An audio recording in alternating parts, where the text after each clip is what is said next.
पैना करले कंघी करले तेल लगाले बालों में राय चकक तुर गालों में हाय दीदी बजे दना दनबू लालपुर के बैंड मना चाहूँ क्षमा चमहाय दीदी बजे दना दनबू लालपुर के बैंड मना चाहूँ क्षमा चमहाय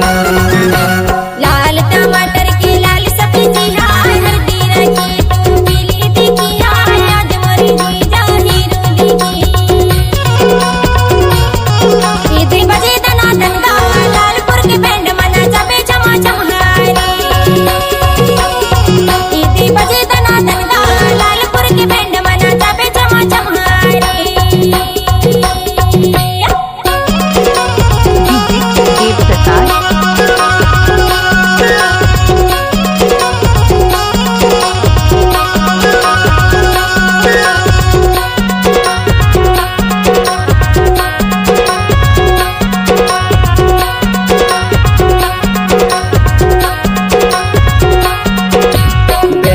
पप्पू धमाल मसंतोष वो धमाल मसंतोष का धमाल मसंतोष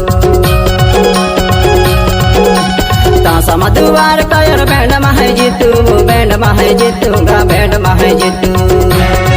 दीदी बजे दना दनबू लालपुर के बैंड मना चाहूँ क्षमा चमहायो दीदी बजे दना दनबू लालपुर के बैंड मना चाहूँ क्षमा चमहायो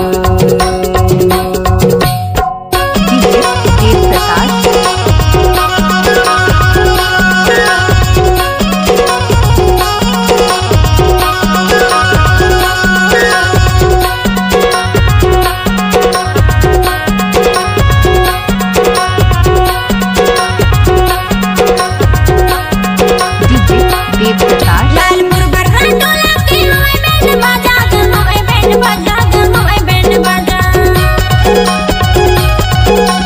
संतोष धमाल मना जाबे मोला राजा ना जाबे मोला राजा ना जाबे मोला राजा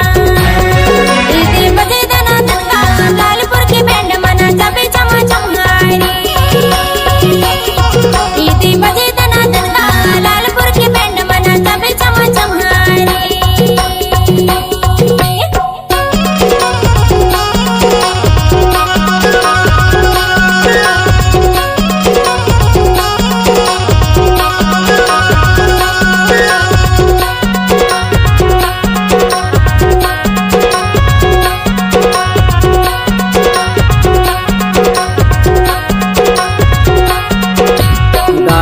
बाजा गे रोट मत आबे वो रोट माया बे का रोट माया बे देसी धमाल के मजा तहा पाबे वो मजा तहा पाबे का मजा तहा पाबे दीदी बजे दना दनबू लालपुर के बैंड मना चाहूँ क्षमा चमहायो दीदी बजे दना दनबू लालपुर के बैंड मना चाहूँ क्षमा चमहायो पैना करले कंघी करले तेल लगाले बालों में राय चकक तुर गालों में हाय दीदी बजे दना दनबू लालपुर के बैंड मना चाहूँ क्षमा चमहायो दीदी बजे दना दनबू लालपुर के बैंड मना चाहूँ क्षमा चमहायो दीदी बजे दना दनबू लालपुर के बैंड मना चाहूँ क्षमा चमहायो